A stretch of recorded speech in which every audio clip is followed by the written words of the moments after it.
Hello everyone, welcome to my channel Smart Preparation to Success. This is Divya. Last class lo Telangana movement lo Mulki movement chusam kada. So adi continue chedam. So Asaf Jai's period. So Asaf Jai's dynasty founder evaru Nizam ul Mulk. Atanu evaru first Nizam. Okay, atanu locals ki job offers chala chesadu. But ఎవరైతే fifth Nizam ఉన్నారో అఫ్జలుద్దుల్లా main reason అనమాట. ఎందుకంటే తన non లోకల్స్కి ఎక్కువ jobs opportunities ఇచ్చారు కాబట్టి అక్కడి నుంచి మనకి ముల్కీ మూమెంట్ అనేది స్టార్ట్ అయింది. In the how many faces? 3 phases. Okay, మనం ఒక్కొక్క ఫేజ్ గురించి డిస్కస్ చేద్దాం. ద ఫస్ట్ ఫేజ్ ఎప్పుడు స్టార్ట్ అయింది? 1853 నుంచి 1883 వరకు.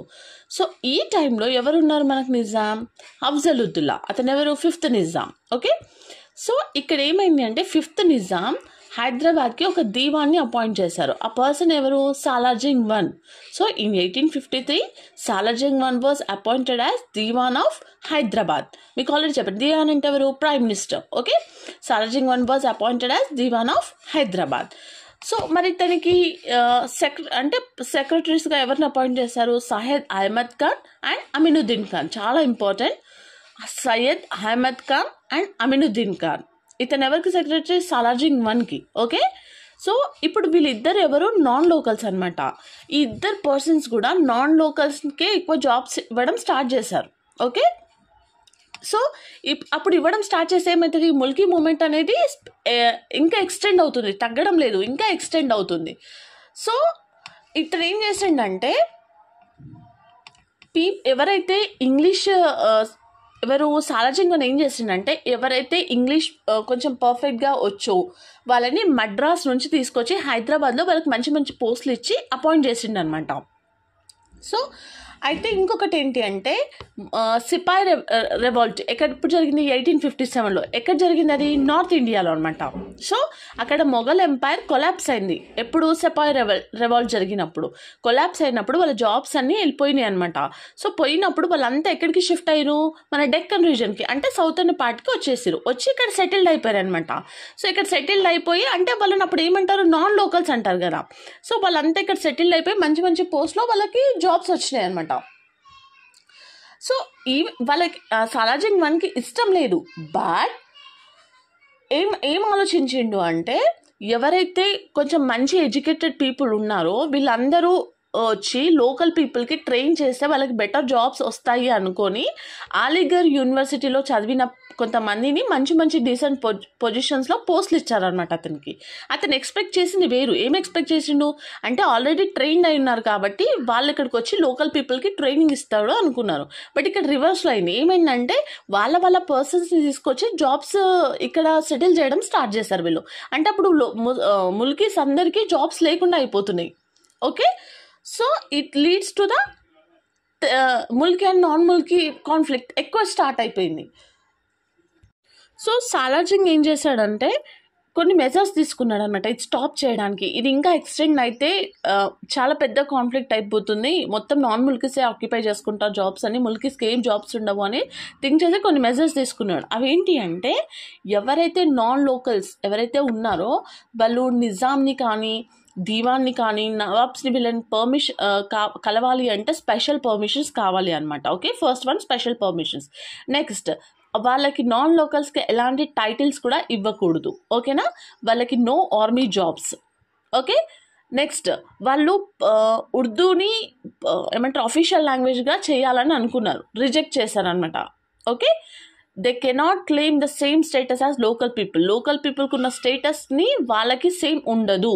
ఓకే, ఫస్ట్ వన్ ఏంటి? స్పెషల్ పర్మిషన్స్ లేవు, వాళ్ళకి టైటిల్స్ ఇవ్వద్దు, వాళ్ళకి no army jobs. Next rejected Urdu in place of Persian official language ఉంది, సో వాళ్ళు చేంజ్ చేయమని అడిగారు ఉర్దూకి, but rejected those thing. Okay, they cannot claim the special status as local people. This one the measures. So 1868లో Salarjung I issued orders to employ only Mulkis in all the administrative offices of Hyderabad. During the period of 5th Nizam, ఎవరు ఉన్నారు మనకి? 5th Nizam అఫ్జలుద్దుల్లా ఉండే. So అప్పుడు ఏం చేసిండట తను? ఒక order issue చేసిండు. ఏంటి? టు ఓన్లీ ముల్కీస్ని మాత్రమే అడ్మినిస్ట్రేటివ్ ఆఫీసెస్లో ఎంప్లాయీస్గా డిక్లేర్ చేయాలి, మిగతా వాళ్ళని కాదు అని ఒక ఆర్డర్ రిలీజ్ చేసిండు. Okay, this is about the first phase. ఇది మొత్తం ఫస్ట్ ఫేజ్. సో ఇప్పుడు సెకండ్ ఫేజ్ ఏంటి? సెకండ్ ఫేజ్ ఎప్పటి నుంచి జరిగింది? 1884 నుంచి 1911 వరకు. ఇక్కడ ఏం జరిగింది? 6th నిజాం. ఇక్కడ ఎవరున్నారు? 5th నిజాం అయిపోయింది, అఫ్జలుద్దులాది. ఇప్పుడు 6th నిజాం సెకండ్ ఫేజ్లో ఎవరు? మీర్ మహబూబ్ అలీ ఖాన్. ఇతను కాన్ఫ్లిక్ట్ ముల్కీస్కి నాన్ ముల్కీస్కి ఒక పీక్లో రీచ్ అయిపోయింది అనమాట, ఇంకెక్కువ రీచ్ అయిపోయింది. ఎప్పుడు అంటే 1883లో సాలార్జంగ్ I చనిపోయాడు. ఓకే, అప్పుడు నెక్స్ట్ దివాన్గా ఎవరు అపాయింట్ అయ్యిండ్రు? సాలార్జంగ్ II అపాయింట్ అయ్యిండు. ఇతను అంటే నాన్ ముల్కీస్కి ఫేవర్ చేయాలని కాదు కానీ సో సిచ్యువేషన్స్ని డిమాండ్ చేసుకొని ఆయన చేయాల్సి వచ్చింది. ఓకే, 1884లో ఎవరు? Salar Jung II made Urdu as official language and English as mandatory language. So ఇక్కడ ఏమైంది అంటే ఇంతకుముందు రిజెక్ట్ చేశాడనమాట. ఇప్పుడు సాలార్జంగ్ I ఇంతకుముందు ఉర్దూని అఫీషియల్ లాంగ్వేజ్ చేయమంటే రిజెక్ట్ చేశాడు. బట్ ఇక్కడ ఏమైంది? Salar Jung II Urdu as official language చేశాడు and English as mandatory language.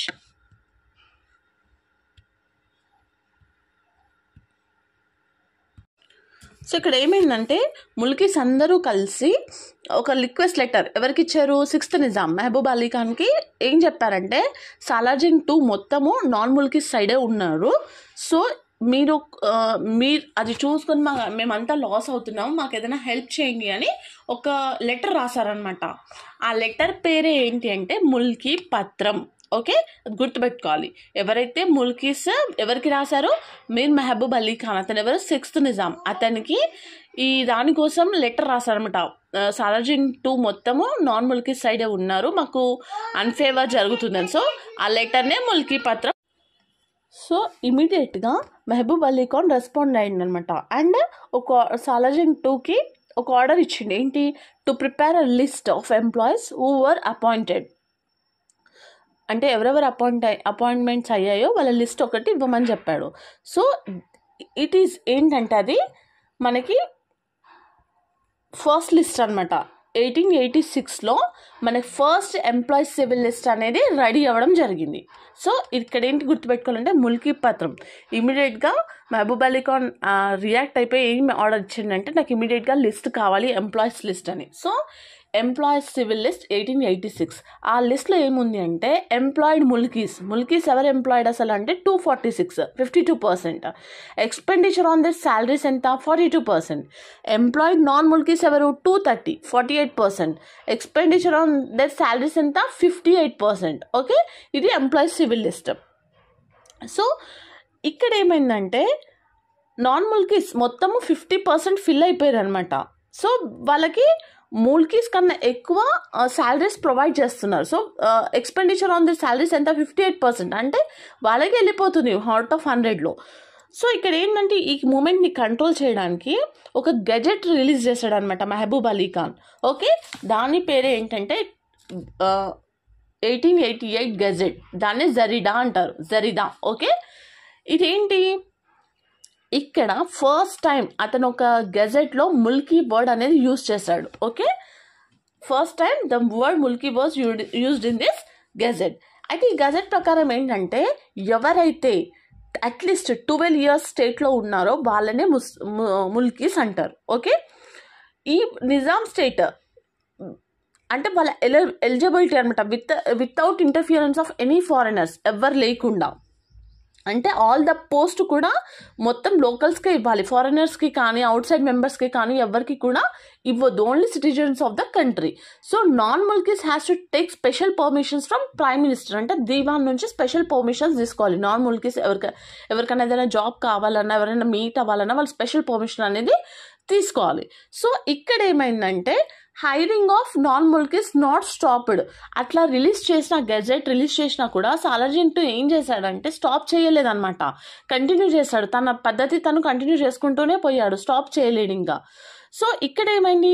Hindu Muslim Mulki issues start అయిపోయినాయి. ఎందుకు అంటే ఇక్కడ 90% of the population were Hindus.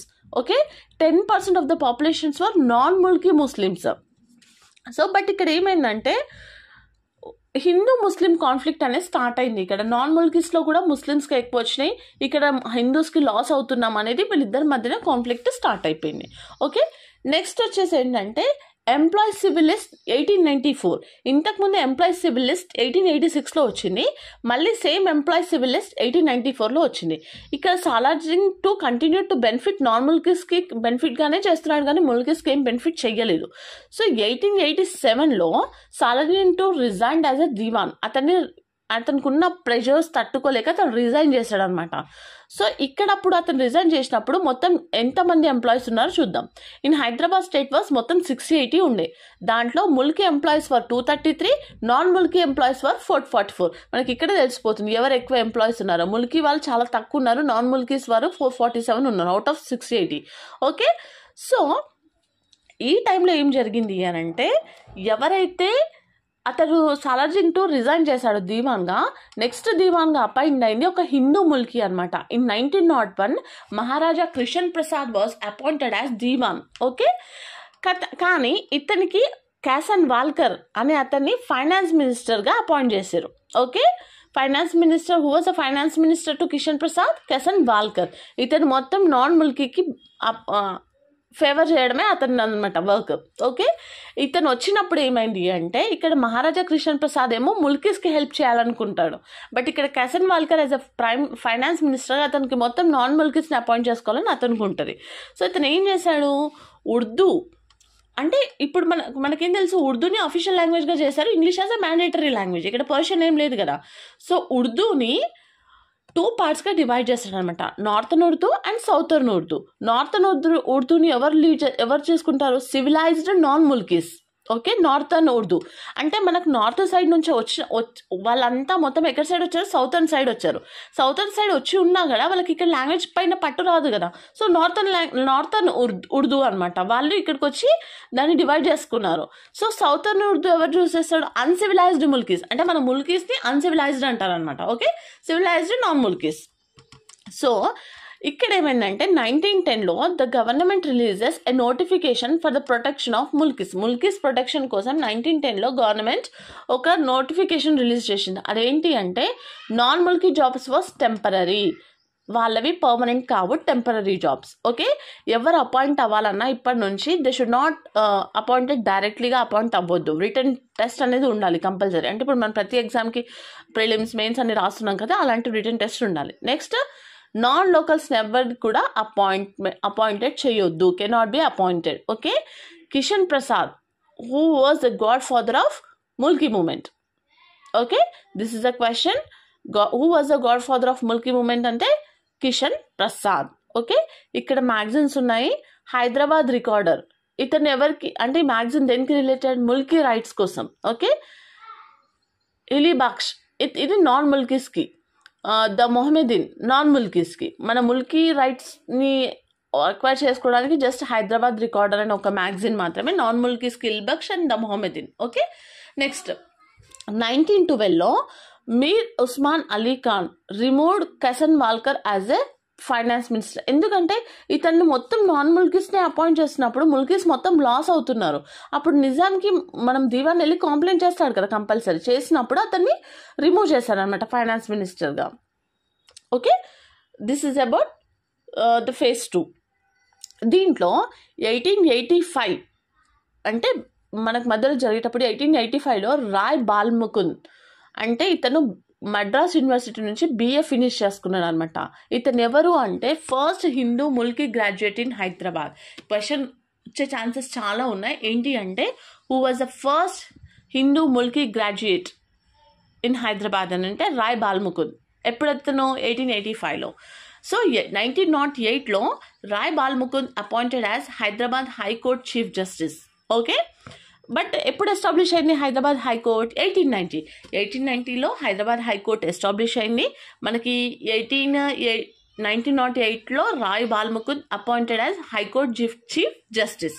Okay, next third phase వచ్చేసి ఎప్పుడు 1911 to 1948.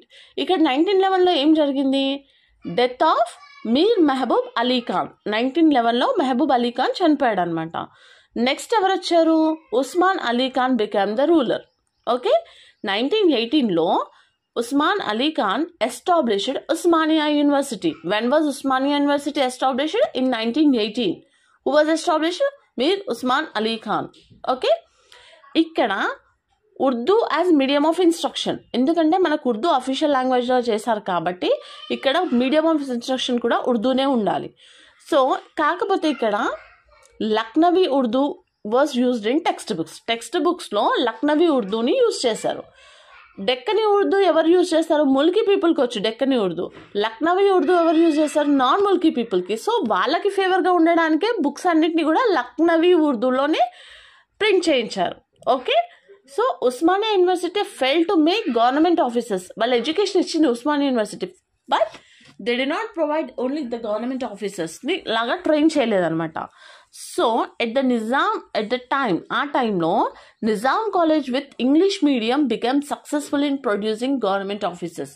ఇంకొక కాలేజ్ అయింది ఉస్మానియా యూనివర్సిటీతో పాటు, దట్ ఈస్ నిజాం కాలేజ్. ఈ నిజాం కాలేజ్లో ఇంగ్లీష్ మీడియం అనమాట, మీడియం ఇంగ్లీష్ ఉండే. సో వాళ్ళు సక్సెస్ఫుల్ అయ్యారు గవర్నమెంట్ ఆఫీసర్స్ని ప్రొవైడ్ చేయడానికి. సో ముల్కీ చిల్డ్రన్ అంతా ఎక్కడికి వెళ్తారు? ఉస్మానియా యూనివర్సిటీ, ఎందుకంటే అక్కడ Urdu as official language. Okay. Non Mulki children మొత్తం ఎవరు? Nizam college, because here the English language. Okay. Next so but ఇక్కడ ఏమైంది అంటే డివైడ్ అయిపోయింది మళ్ళీ. ఏంటి డివిజన్ అంటే ముల్కీ నాన్ ముల్కీ ఇష్యూ అయ్యేటప్పుడు theories like Deccan nationalism and sovereignty of Muslims emerge అయింది. సో ఫస్ట్ డెక్కన్ నేషనలిజం అంటే ఏంటి? డాక్టర్ జోరీ, ఇతను ఎవరు? Urdu professor of Osmania university, propose the concept of Deccani nationalism. ఇక్కడ క్వశ్చన్ ఇలా వస్తుంది, who propose the concept of Deccani nationalism? Doctor Zore. Idara e Adabiyat ఈ ఉర్దూ, ఇది ఏంటి? ఇద్రా ఈ అదబిత్ ఉర్దూ అంటే బుక్కా లేకపోతే ఏంటో అనుకుంటున్నాం కదా, దట్ ఈస్ లైబ్రరీ. క్వశ్చన్ వస్తుంది వాట్ ఈస్ దిస్ అని. లైబ్రరీ. ఇతను ఎవరు? సోయి ముల్కీ ప్రొఫెసర్ ఇన్ 1930లో ఈ లైబ్రరీని ఎస్టాబ్లిష్ చేశారు. ఓకే. ది స్లోగన్, ఇంకొకటి స్లోగన్ ఏంటి అంటే long live Nizam, the royal embodiment of Deccan nationalism. Okay. Next Muslims originality. ఇక్కడ ఏంటి అంటే the theory of Muslims originality has emerged against Deccani nationalism. దానికి అగైనెస్ట్గా ముస్లిమ్స్ ఆరిజినిటీ వచ్చింది. The theory was supported only by non Mulkis ఒకటికే దీనికి సపోర్ట్ చేస్తుండే వాళ్ళు. నెక్స్ట్ ఏంటి? ఇక్కడ 1919 ఫోర్మన్ డెఫినేషన్ ఆఫ్ ముల్కీ అనమాట. ఇక్కడ 1919 ఫోర్మన్ అనేది ఏంటంటే to protect Mulki rules Mir Osman Ali Khan issued 1919 ఫోర్మన్. ఇక్కడ ఏంటి? పర్సన్ ఎవరైతే ముల్కీ అని ఎలా కన్సిడర్ చేస్తాము, ఆ పర్సన్ ముల్కీ అని ఎలా చెప్తాం మనం అంటే అతను హైదరాబాద్లో పుట్టాలి, మళ్ళీ రెసిడెంట్ ఆఫ్ హైదరాబాద్ అయి ఉండాలి. By the time of a birth of a child his or her father must have completed 15 years of tenure as government employee. ఇది చాలా చాలా ఇంపార్టెంట్. ఎలిమినేషన్లో మనం చేయడానికి మనకు తెలుస్తేనే, గ్రిప్ ఉంటేనే మనం చేయగలుగుతాం. Okay. By the time of birth of a child his or her father must have completed 15 years of tenure. Government ఎంప్లాయీగా 15 years of tenure అయి ఉండాలి. Okay. Next for women she must be a wife of Mulki. ఎవరైతే women ఉన్నారో వాళ్ళు మాత్రం Mulki wife అయి ఉండాలి. Okay. అతను ఎక్కడి నుంచి అని రాని, but she should be a wife of Mulki. If his or father was a Mulki by the time of their birth, ఎవరైనా ఫాదర్ బర్త్ టైంలో వాళ్ళ ఫాదర్ కాని ఉంటే ఓకే, వాళ్ళని కూడా ముల్కీ అని చెప్తాము. Next complete 15 years residence in Hyderabad and also submit and affidavit by the magistrate. 15 years residence ఇక్కడ హైదరాబాద్లో ఉన్నా కూడా వాళ్ళు ఒక అఫిడవిట్ అనేది తీసుకురావాలి మెజిస్ట్రేట్ నుంచి, కోర్ట్ నుంచి. Okay. Next Mulki women marries non Mulki and do not leave the residence in Hyderabad. ఎవరైతే ముల్కీ ఉమెన్ ఉన్నారో వాళ్ళు నాన్ ముల్కీని మ్యారీ చేసుకున్నా కూడా హైదరాబాద్లో ఉన్న రెసిడెన్సీని లీవ్ చేయలేదు, ఇక్కడే వచ్చి ఉంటున్నారు అంటే దే షుడ్ బి ముల్కీ, వాళ్ళని ముల్కీ అంటాం మనం. Okay. Next A Mulki women who leaves out side the Hyderabad state after marrying A non Mulki men, and if she return back to the state as a permanent resident after his death or after divorcing him, but her children are not considered as mulkis. Okay. ఇది వీళ్ళని ముల్కీస్ అని చెప్తాము. So మరి ఇది ఎవరు issue చేస్తారు Mulki certificate అనేది అంటే talukdars were given authority to issue Mulki certificates. ఇది గుర్తుపెట్టుకో, who were given authority to issue Mulki certificates అని క్వశ్చన్ వస్తే తాలూకాదార్స్ ఆర్ సుబేదార్స్ అని ఉంటుంది, కన్ఫ్యూజ్ అవ్వదు, తాలూకాదార్స్. ఓకే. సో ఇక్కడ ఏంటంటే ఎప్పుడైతే ముల్కీ సర్టిఫికేట్ వాళ్ళు రిజెక్ట్ అయిందనుకో, మళ్ళీ వాళ్ళు ఎవరికి అప్లై చేయాలి? సుబేదార్కి. విత్ ఇన్ ఏ మంత్ లోపలే అప్లై చేయాలి. మనకి ఇలా within month, after 2 months, after 3 months అని క్వశ్చన్ వస్తుంది, which among the following was wrong అని. So within a month he has to again apply to the subedar. Okay, talukadar will issue the certificate. If not, certificate reject avute malli manam within 1 month we have to apply to the subedar decision అనేది final అనమాట. Okay, civil services executive council అనేది ఏంటి? ఒక independent body అనమాట. అది ఎప్పుడు 1938లో this civil services executive council appointed a committee to study about civil services ని స్టడీ చేయడానికి ఒక కమిటీ అనేది ఎస్టాబ్లిష్ అయింది. ఎప్పుడు 1938లో. So 27th April 1947 Hyderabad public service commission was formed. అతను chairman plus 4 members.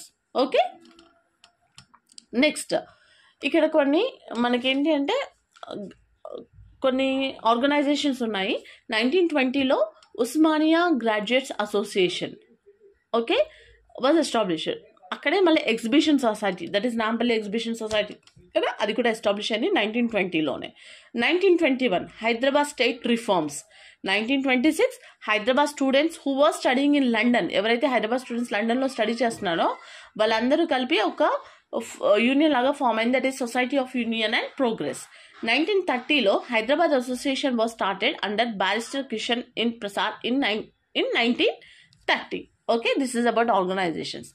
Next Mir Osman Ali Khan issued a farman. మళ్ళీ ఇంకో ఫార్మన్ ఎప్పుడు చేసిండు? 1993లో.